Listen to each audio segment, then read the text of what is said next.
اعوذ باللہ السمیع العلیم من الشیطان الرجیم بسم اللہ الرحمن الرحیم۔ آج سے 2 دہائی پہلے جب ہم قائد اعظم یونیورسٹی میں ماسٹرز کے اسٹوڈنٹ تھے، اس وقت اسٹیفن پی کوہن کی ایک کتاب فیوچر آف پاکستان پڑھنے کا اتفاق ہوا، جو کہ ڈیفینس اینڈ اسٹریٹجک اسٹڈیز کے دورانیے میں ہمارے جو پالیسی اسٹڈیز کے ٹیچرز تھے انہوں نے ریکمینڈ کی تھی۔ The future of Pakistan Stephen P Cohen نے جب لکھی تو اس میں اس نے ایک chapter civil all military dictatorship جو ہے ایک چیپٹر لکھا تھا۔ اس چیپٹر میں اسٹیفن پی کوہن نے لکھا تھا کہ اس زمانے کی بات کر رہا تھا کہ فی الوقت آمریت بیشتر پاکستان کے لیے ضیاء الحق کا دور کے بعد خواہ قابل قبول نہ ہوگی، کیونکہ جمہوریت کی طرف پاکستان سفر کر رہا ہے۔ البتہ جو کہ پالیسی ساز تھا اسٹیفن پی کوہن، اس نے لکھا کہ اگر ڈکٹیٹرشپ پاکستان میں خوشحالی لے آتی ہے تو پھر پاکستانی قوم جو ہے اسے قبول کر لے گی اور ڈکٹیٹرشپ کو قدم جمانے کی جگہ بھی مل سکتی ہے۔ اس کے بعد گیرارڈ چیلانڈ کا ایک کتاب ہے the art of war in world history, وہ بھی ہم نے 2 ڈیکیڈز پہلے اسٹڈی کی تھی۔ اس میں بھی اس نے یہی لکھا تھا کہ دنیا میں جتنی بھی جنگیں یا خانہ جنگیاں ہوئی ہیں وہ سب کی سب ایک جھوٹ پر مشتمل مفروضے کو بنیاد بنا کر ہی لڑی جاتی ہیں۔ اور صاحب اس کے بعد ہم نے یہ بھی دیکھا کہ دنیا میں سب سے زیادہ ناانصافی میدان جنگ میں نہیں بلکہ عدالتوں میں ہوتی ہے۔ سب سے پہلے کیوں نہ ہم کانسٹیٹیوشن آف پاکستان 1973 آرٹیکل 29 جو کہ چیپٹر 2 ہے، اس میں جو پرنسپل آف پالیسی کو دیکھیں، جس میں واضح کر دیا گیا کہ پاکستان کے ہر شعبے اور ہر فرد جو کہ اپنے ادارے یا ریاست کی اتھارٹی کے تحت کام کر رہا ہوگا،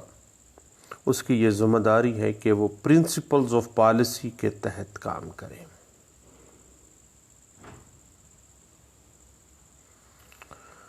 اب آرٹیکل 29 سب آرٹیکل 2 کے مطابق اب یہ جو پرنسپل آف پالیسی ہیں ان پر عمل پیرا ہونا پاکستان کے ہر ادارے کا فرض بن جاتا ہے۔ اور میں سمجھتا ہوں کہ سپریم کورٹ آف پاکستان جب آرٹیکل 184(3) کے تحت ریٹ کی جورسڈکشن گین کرتی ہے تو وہ پرنسپل آف پالیسی کو اڈاپٹ کرتے ہوئے جو کہ انڈر آرٹیکل 29 سب آرٹیکل 1 اور 2 ہے، اسی کے مطابقت سے ہی یہ معاملہ آگے چلتا ہے کہ ہر ادارہ پرنسپلز آف پالیسی جو کہ آئین پاکستان 1973 میں دیے گئے ہیں اس کے مطابقت کے تحت اپنی اپنی فیلڈ میں کام کرے گا۔ اب صحیح بات تھوڑی سی آگے چلتی ہے کہ انتظامیہ کیا ہے۔ اور کیا فوج انتظامیہ ہے، ایگزیکٹو ہے. تو ایگزیکٹو اتھارٹی کی انڈرسٹینڈنگ کانسٹیٹیوشن آف پاکستان 1973 کے چیپٹر 3 آرٹیکل 90 کو اگر ہم دیکھیں تو یہ بات واضح ہو جاتی ہے کہ فیڈریشن کی ایگزیکٹو اتھارٹی فیڈرل گورنمنٹ کے ذریعے صدر کے نام پر استعمال کی جائے گی. فیڈرل گورنمنٹ جو وزیر اعظم اور وزراء پر مشتمل ہوگی، جو وزیر اعظم کے ساتھ کام کرے گی، اور جو صدر ہے وہ ہمیشہ سے ایگزیکٹو اتھارٹی فیڈرل گورنمنٹ کے ذریعے استعمال کرے گا، اور وزیر اعظم جو ہے وہ وفاق کا چیف ایگزیکٹو تصور کیا جائے گا. اور اس طرح سے پریزیڈنٹ کا جو ہوتا ہے وہ فیڈریشن کی ایگزیکٹو اتھارٹی کا ایک حصہ ہے. اس کے بعد آرٹیکل 137 کانسٹیٹیوشن آف پاکستان 1973، اس کو اگر ہم دیکھیں تو ایگزیکٹو اتھارٹی کا کچھ اشارہ اس طرح سے ملتا ہے کہ آئین پاکستان کے تابع صوبے کا جو ایگزیکٹو اتھارٹی ہے وہ صوبائی اسمبلی جو ہے اس کو قانون بنانے کی حد تک ہے، مگر شرط یہ ہے کہ کسی ایسے معاملے میں جس کے بارے میں پارلیمنٹ یا کسی صوبے کی صوبائی اسمبلی دونوں کو قوانین بنانے کا اختیار حاصل ہے، اور صوبے کی ایگزیکٹو اتھارٹی اس ایگزیکٹو اتھارٹی سے مشروط اور محدود ہوگی جو کانسٹیٹیوشن یا پارلیمنٹ کے بنائے ہوئے قانون کے ذریعے فیڈرل گورنمنٹ یا اس کی ہیئت ہائے مجاز کو بھی صراحت تفویض کی گئی ہے. جو اتھارٹی اس فیڈریشن کی طرف سے ایک صوبے کو ڈیلیگیٹ کی گئی ہے، اسی دائرے کے اندر رہتے ہوئے ایک صوبہ اپنی ایگزیکٹو اتھارٹی کو استعمال کرے گا. اب صحیح بات کا مفہوم تفہیم کی بات ہے، یعنی جو اصل معاملہ ہے وہ ہے فوج، عدلیہ اور آئین پاکستان 1973. اب ایگزیکٹو اتھارٹیز اپنی اپنی ڈومین میں وفاق کے اندر بھی اور وفاق کی طرف سے ڈیلیگیٹ کی جانے والی اتھارٹیز کے ذریعے صوبوں کی حد تک بھی کام کرتی ہے. اب اسی حوالے سے آپ کو پتہ ہے کہ ایگزیکٹو اتھارٹی میں مسلح افواج بھی شامل ہیں. اب یہ بات میری ذاتی رائے نہیں ہے، آپ لوگ کہیں گے کہ یہ کیا بات کر رہے ہیں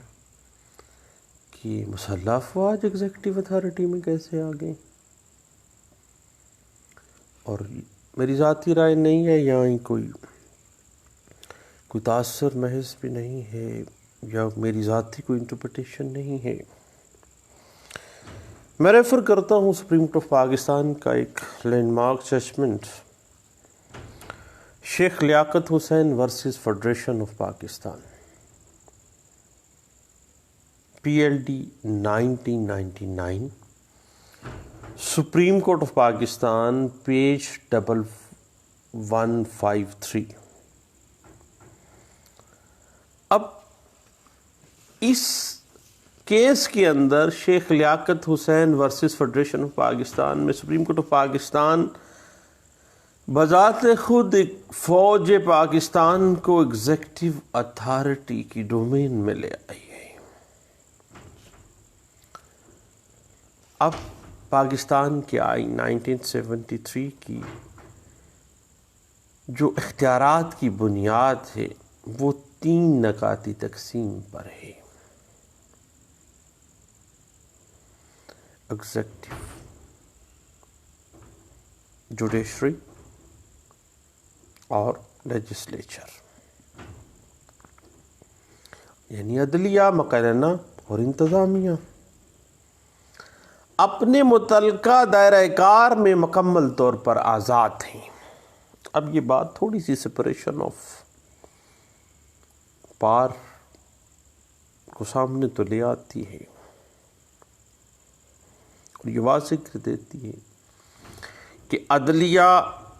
مقننہ اور انتظامیہ اپنے متعلقہ دائرہ کار میں مکمل طور پر آزاد ہیں اور ایک دوسرے کے اثر سے آزاد ہیں۔ کانسٹیٹیوشن آف پاکستان 1973 چیپٹر 1 جو ہے پارٹ 7 چیپٹر 1 جو ہے وہ جوڈیشری کو ڈیل کرتا ہے، اور اس طرح سے آرٹیکل 175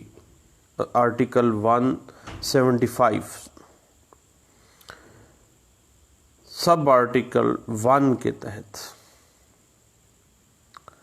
عدلیہ، سپریم کورٹ، ہر صوبے کی ہائی کورٹ اور ہائی کورٹس کے انڈر کام کرنے والی عدالتوں پر مشتمل ہیں، اور آرٹیکل 175 کلاس 1 کے تحت وضع کردہ عدالتیں اپنے اختیارات کا استعمال کرتی ہیں جو ان کو کانسٹیٹیوشن آف پاکستان 1973 فراہم کر رہا ہے۔ یا آرٹیکل 175 کلاس 2 واضح کر دیتی ہے کہ کوئی دوسرا قانون بھی عدالتوں کو کسی اور قانون کے تحت بھی وضع کردہ عدالتیں اپنے اختیارات کا استعمال کرتی ہیں۔ اس کے بعد آرٹیکل 175 کلاس 3 کے تحت عدلیہ اور انتظامیہ ایک دوسرے سے الگ الگ ہیں۔ اس طرح سے سپریم کورٹ کے کنٹرول سے بالاتر عدالتوں کا قیام نہ صرف عدلیہ کی آزادی کے تصور کے بالکل اگینسٹ ہو جاتا ہے، ایسے کوئی معاملہ نہیں ہے۔ ہر عدالت constitutional domain legal frame work کے اندر کام کر رہی ہے۔ اس کے بعد یہ تو معاملہ تھا عدلیہ کا۔ اب ہم فوج کی طرف آتے ہیں۔ ہمیں جانا پڑے گا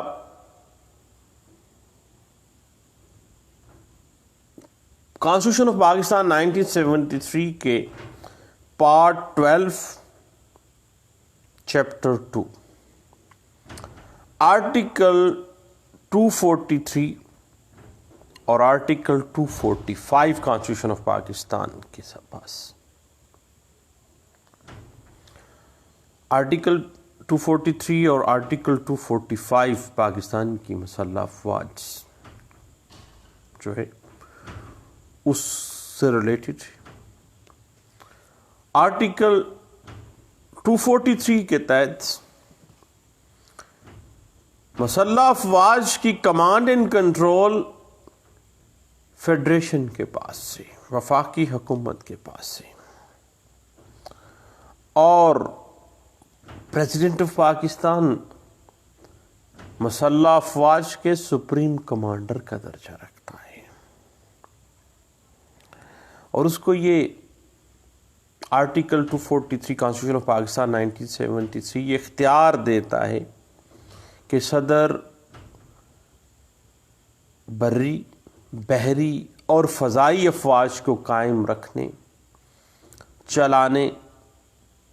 یا قانون کے مطابق ریزرو فوج قائم کرے۔ اس کے بعد chairman joint chief of staff committee, army chief, naval chief, air chief کا تقرر، ان کی تنخواہیں، ان کے الاؤنسز کے تعین کے علاوہ یہ سارے معاملات صدر پاکستان جو supreme commander of armed forces ہیں، صدر کو یہ اختیار ہے کہ فوج میں کمیشن دیتے، بھرتی کس طرح کرنی ہے، اس کا طریقہ کار کس طرح ہونا ہے۔ اس کے بعد آرٹیکل 244 کانسٹیٹیوشن آف پاکستان 1973 کے لیے ہمیں مسلح افواج کے ہر رکن کے لیے پاکستان کی سالمیت، پاکستان کے نظریے کے ساتھ وفاداری کا حلف نامہ بھی مل جاتا ہے۔ اب صحیح میں ذاتی طور پہ سمجھتا ہوں کہ ہم نے ایگزیکٹو اتھارٹی، فوج اور عدلیہ کانسٹیٹیوشن آف پاکستان 1973 میں کہاں کہاں فائل کرتی ہیں اور ان کے درمیان آئین پاکستان اقتدار کی جو تکون یا ٹرکٹومی آف پاور، تسلیت اقتدار جو ہے جو واضح کر دیتا ہے، وہ ہمارے سامنے آ جاتا ہے۔ مقننہ ہو، صدر پاکستان ہو، ایگزیکٹو ہو یا عدلیہ ہو، سب کانسٹیٹیوشن آف پاکستان 1973 کے مرہون منت ہیں، اور ہر ادارہ کانسٹیٹیوشن آف پاکستان 1973 میں دیے گئے اپنے اپنے دائرہ کار میں رہ کر کام کرنا ہوگا اس کو، اور کسی بھی ادارے کو کسی دوسرے کے کام میں مداخلت کا حق یا آئینی اختیار حاصل نہیں ہے۔ ہم بطور وکیل عدلیہ کے جو اختیارات ہیں،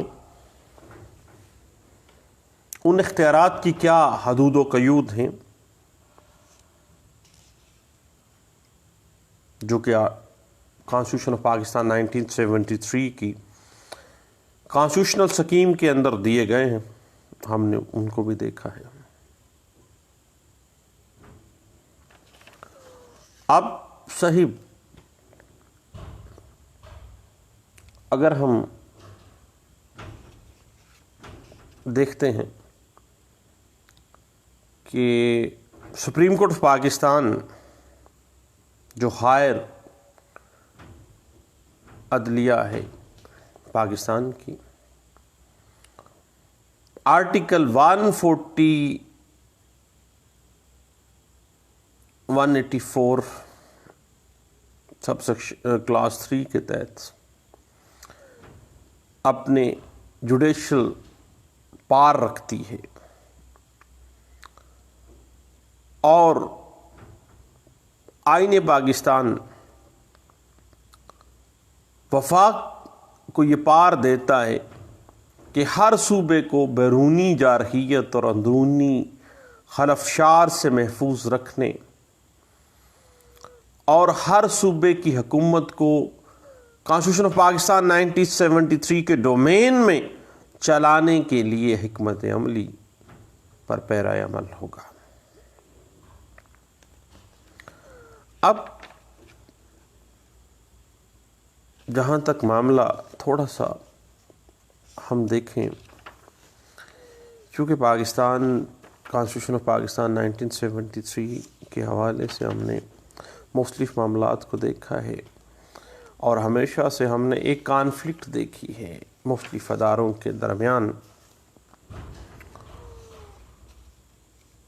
اور اس حوالے سے میں ذاتی طور پہ سمجھتا ہوں کہ سندھ ہائی کورٹ بار ایسوسی ایشن ورسز فیڈریشن آف پاکستان جو کیس ہے، جو کہ PLD 1998 سپریم کورٹ پیج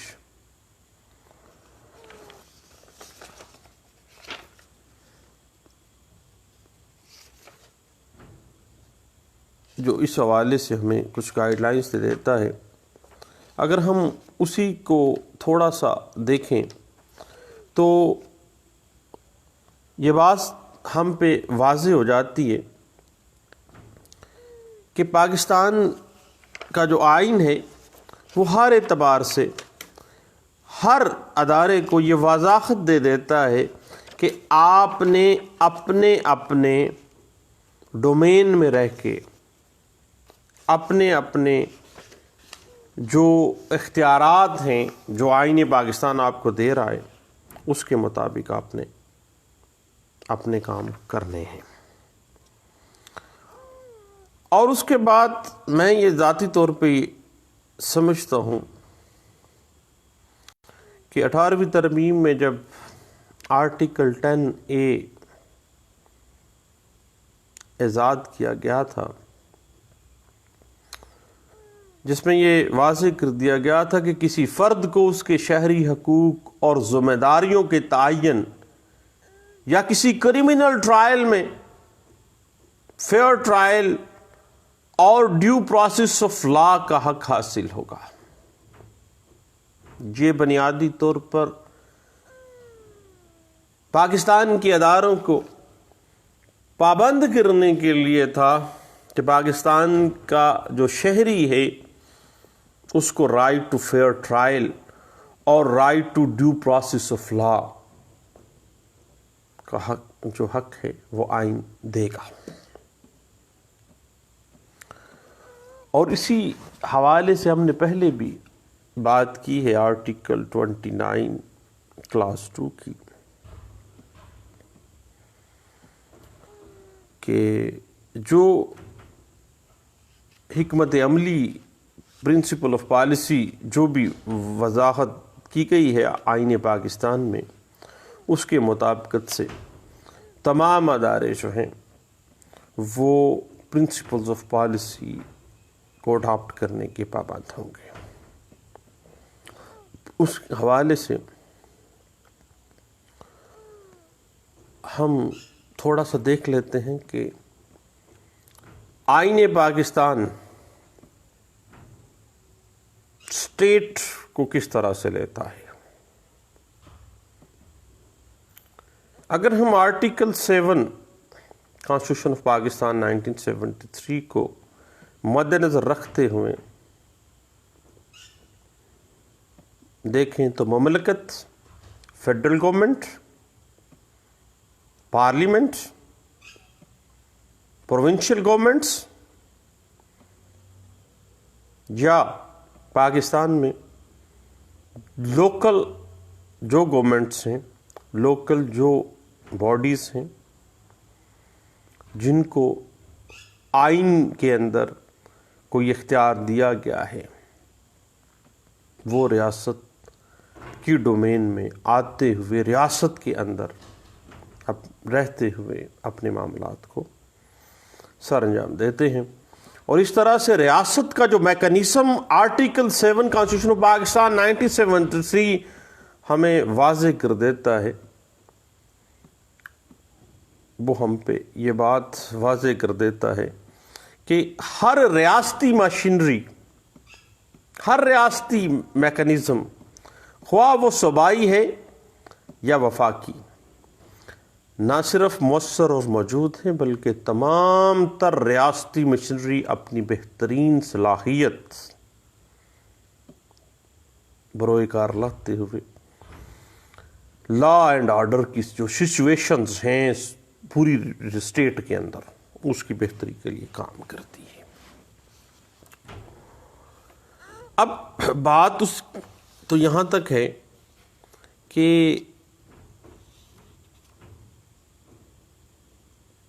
کوئی بھی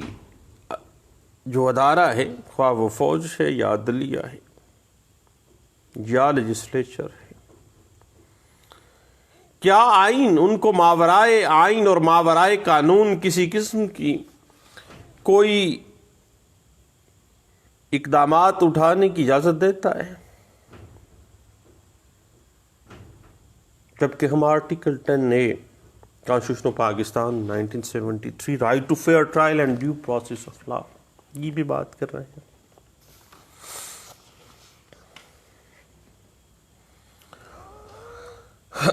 دیکھیے صاحب، آرٹیکل 10A بڑا واضح ہے،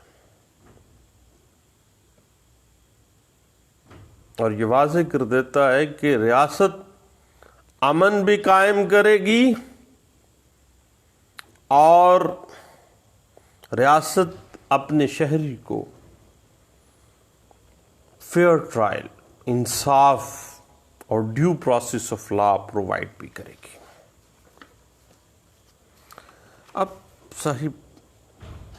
آپ کو پتہ ہے کہ اس حوالے سے ہم نے بارہا دفعہ مختلف معاملات میں دیکھا ہے کہ پاکستان کے اندر جب بھی کبھی ریاست کی رٹ چیلنج کی جاتی ہے،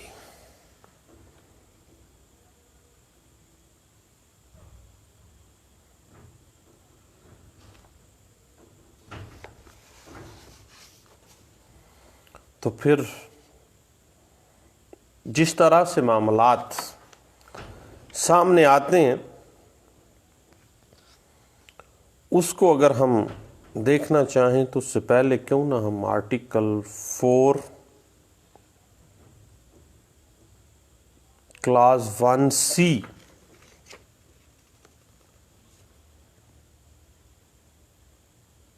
کو مد نظر رکھیں کہ ایمرجنسی لگانے کا جو مطالبہ ہوتا ہے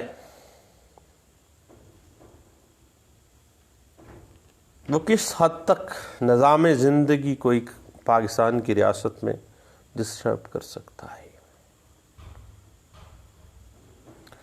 اور ایسے ضمنی اور ذیلی احکام واضح کیے جانے جن کو صدر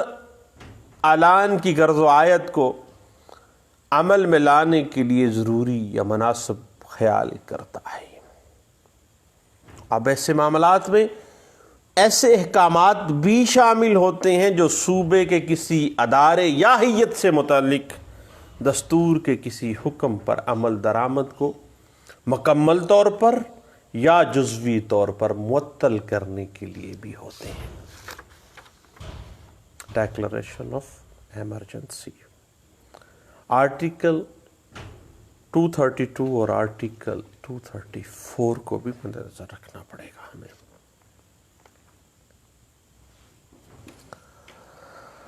اب کانسٹیٹیوشن آف پاکستان 1973 آرٹیکل 233 اگر ہم دیکھیں تو یہ واضح کر دیتا ہے کہ آرٹیکل 15، 16، 17، 18، 19 اور 24 میں شامل کوئی امر جبکہ ہنگامی حالات کا اعلان نافذ العمل ہو،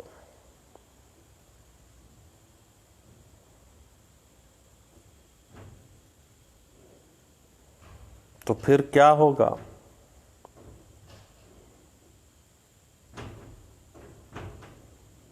پریزیڈنٹ آف پاکستان کے پاس ایمرجنسی لگانے کی پاور موجود ہے،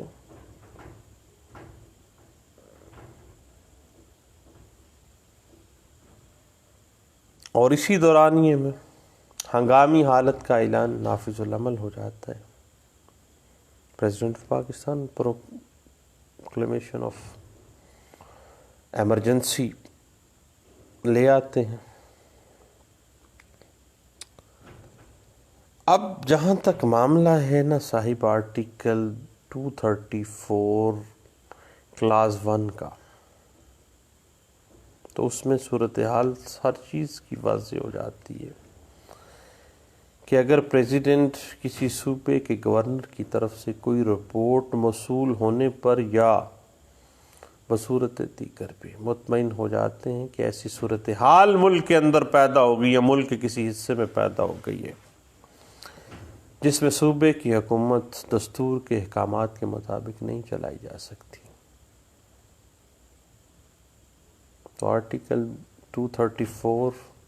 کلاس 1 کہتا ہے کہ صدر کو اختیار ہوگا، یا اگر اس کے بارے میں مشترکہ اجلاس میں کوئی قرارداد منظور ہو جائے تو صدر کے لیے لازم ہوگا کیا؟ ایمرجنسی کا نفاذ۔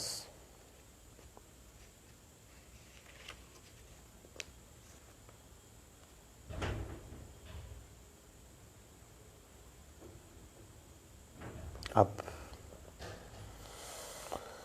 بات تھوڑی سی آگے چلی جاتی ہے، میری بات شاید آپ سمجھ گئے ہوں گے کہ کس طرف جا رہی ہے، اور جب کبھی بھی ایمرجنسی کا نفاذ ہوتا ہے، آئین پاکستان پریزیڈنٹ آف پاکستان کو اس بات کی اجازت دے دیتا ہے، اس کے ساتھ ساتھ آئین پاکستان 1973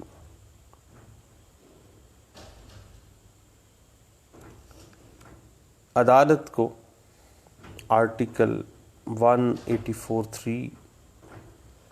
کے تحت آرٹیکل 190 کے اختیارات استعمال کرتے ہوئے معاملات کو تھوڑا سا بڑھانے کی اجازت بھی دے دیتا ہے۔ اب صاحب اگر ہم اسی بات کو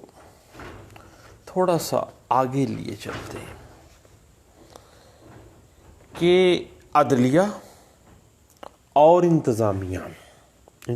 کے اندر آرمڈ فورسز بھی شامل ہیں، الگ الگ ہیں، یا اس حوالے سے آئین پاکستان میں کوئی کنفیوژن پائی جاتی ہے، تو اس حوالے سے Sharaf Faridi case PLD 1994 Supreme court page ہے 105، یہ ہمیں گائیڈ لائن دے دیتا ہے کہ ہر ادارہ اپنی ڈومین میں رہتے ہوئے ایک دوسرے پر اثر انداز نہیں ہوگا۔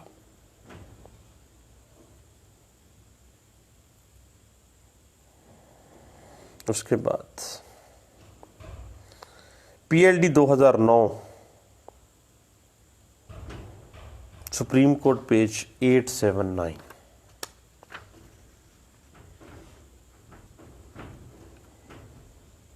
اس بات کو واضح کر دیتی ہے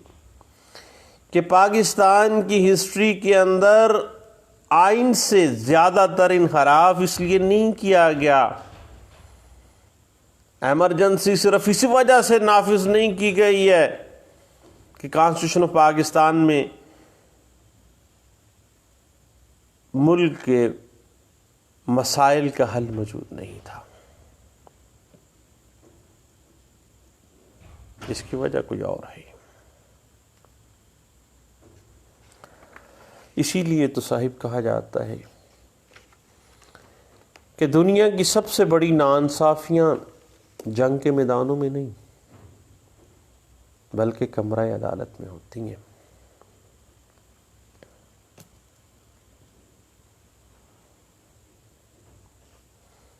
آپ کو پتہ ہے کہ ہم آئین پاکستان کے ادنا سے طالب علم ہیں، کانسٹیٹیوشن آف پاکستان 1973 اپنے اندر ترمیم کے لیے اور کوئی رستہ واضح نہیں کرتا، ماں سوائے اس رستے کے جو آرٹیکل 238 اور آرٹیکل 239 کانسٹیٹیوشن آف پاکستان 1973 واضح کرتا ہے. حتیٰ کہ اگر اسے منسوخ بھی کرنا ہو تو پھر کون سا طریقہ آئین دیتا ہے؟ پھر آرٹیکل 238 آرٹیکل 239 یہی طریقہ کار اختیار کرنا لازم ہے. بنیادی طور پر یہ آرٹیکلز آئین کو ایک طاقت فراہم کرتے ہیں جو کسی بھی داخلی جارحیت کا مقابلہ کر سکتی ہے.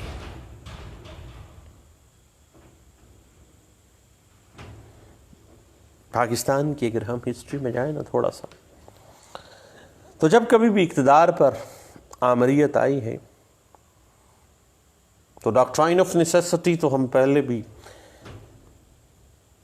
تمیز الدین کیس اور 200 کیس میں ڈسکس کر چکے ہیں، اور آسما جلانی کیس میں بھی اس پہ ہم نے روشنی ڈالی. تو یہی واضح کیا جاتا ہے کہ بھئی اب کانسٹیٹیوشن جو ہے وہ ناقابل عمل ہو گیا ہے. یہ ایسی صورتحال پیدا ہو گئی تھی جس میں آئین کوئی حل فراہم نہیں کر رہا تھا. یہ ایسے الفاظ ہیں جو کہ میں نے اکتوبر 1999 میں جنرل مشرف سے بھی سنے تھے.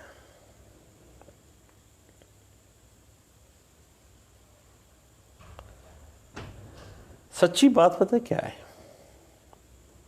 جب آپ آرٹیکل 238 اور آرٹیکل 239 کانسٹیٹیوشن آف پاکستان 1973 کو دیکھ لیتے ہیں نا،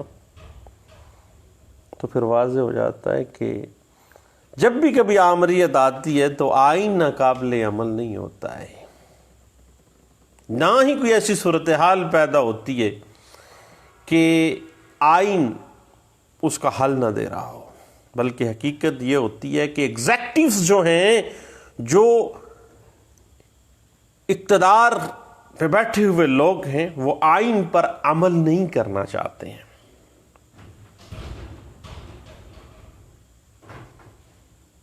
لیکن کانسٹیٹیوشن آف پاکستان 1973 آرٹیکل 238 اور آرٹیکل 239 یہ واضح کر دیتے ہیں کہ آئین کے متبادل آئین کے سوا کچھ نہیں ہے.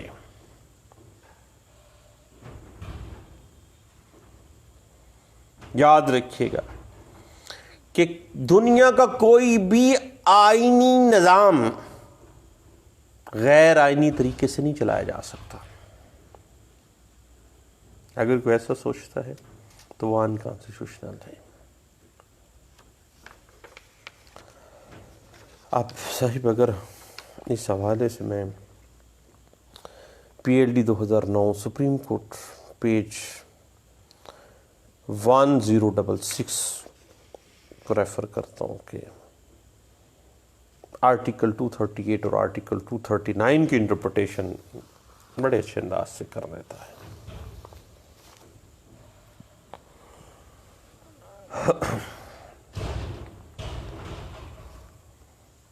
اب اس حوالے سے اگر ہم doctor Mubashir Hassan versus federation of Pakistan کا جو لینڈ مارک ججمنٹ ہے سپریم کورٹ آف پاکستان کی PLD 2010 سپریم کورٹ پیج 265 کو ہی دیکھ لیتے ہیں، اور اس کے بعد PLD 2008 supreme court page 178 Sindh high court bar versus federation of Pakistan کو بھی دیکھ لیتے ہیں.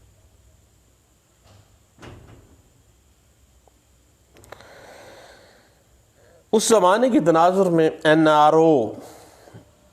کے پرسپیکٹو میں یہ وضاحت کی گئی سپریم کورٹ آف پاکستان میں کہ ان مقاصد پر کوئی ممکن اعتراض نہیں اٹھایا جا سکتا کہ یہ قومی مسالت کے فروغ اور سیاسی انتقام کے خاتمے کے لیے لایا گیا ہے. لیکن صاحب بات اس طرح سے ہے کہ جو بھی مجوزہ مقاصد ہیں ان کو اس طریقہ کار سے حاصل کرنا چاہیے جس طریقہ کار کی آئین پاکستان اجازت دیتا ہے.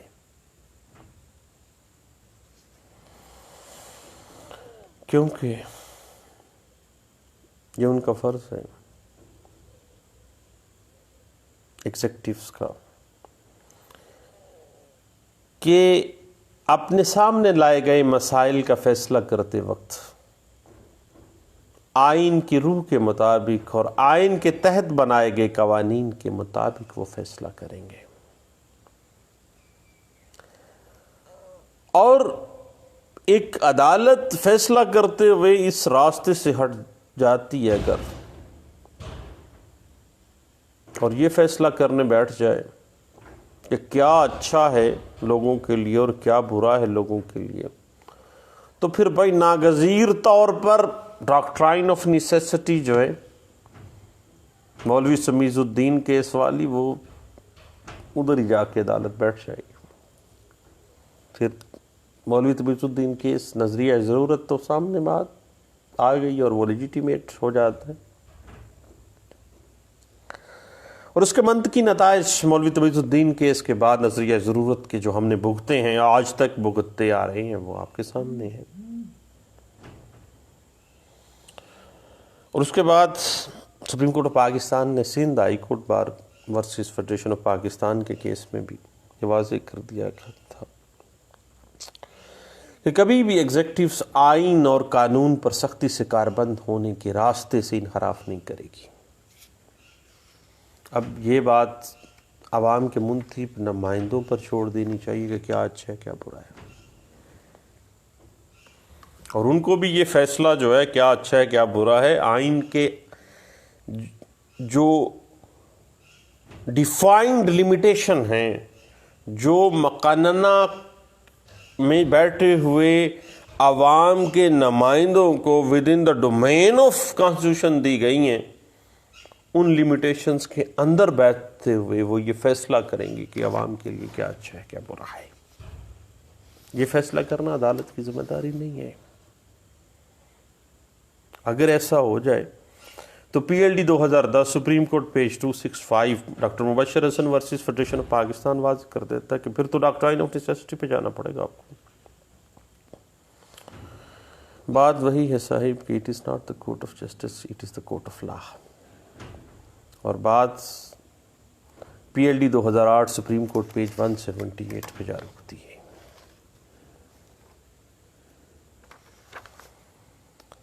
اب صاحب بات اس طرح سے ہے کہ پاکستان کے ہر ادارے کو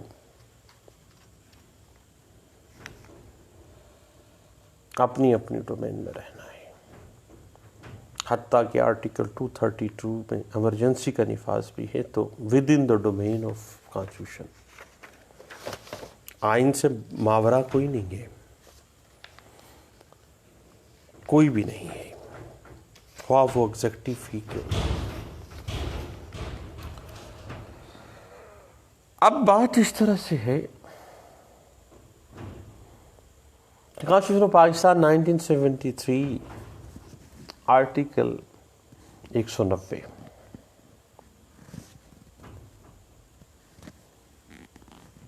جو کہ فیڈریشن آف پاکستان کو بااختیار کر دیے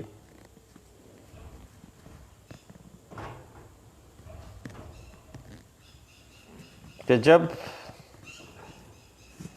حالات اس قابل ہو جائیں گے کہ انڈر دی کنٹرول نہیں ہے تو پھر کورٹ فوج کو نہیں بلاتی بلکہ فیڈریشن کا اختیار ہے کہ وہ فوج کو طلب کر لے. اور اس حوالے سے آرٹیکل 243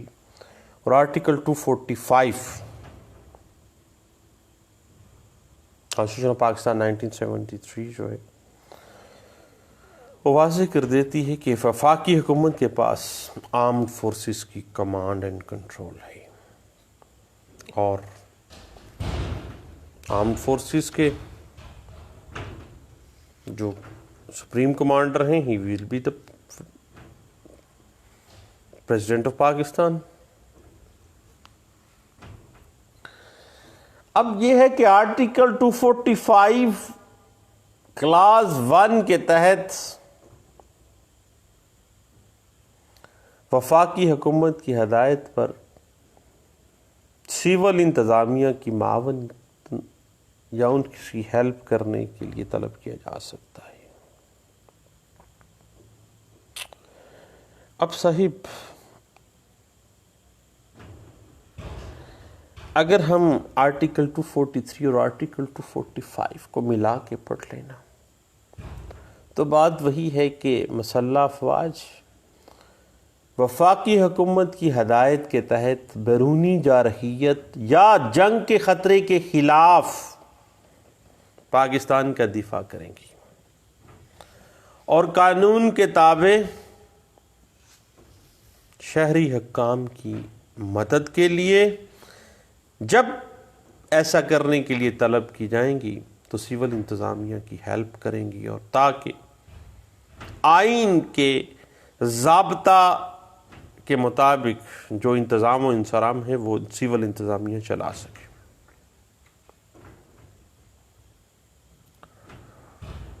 اب صاحب فوج کو طلب کرنا قطعی صورت کہیں اور جا نہیں ٹھہرتا، بلکہ صرف اور صرف فیڈریشن آف پاکستان کے پاس یہ اختیار ہے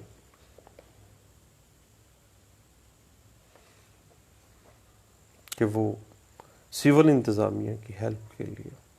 فوج کو طلب کر سکتی ہے. اب صاحب بات یہیں پہ رکتی ہے کہ فوج ہو،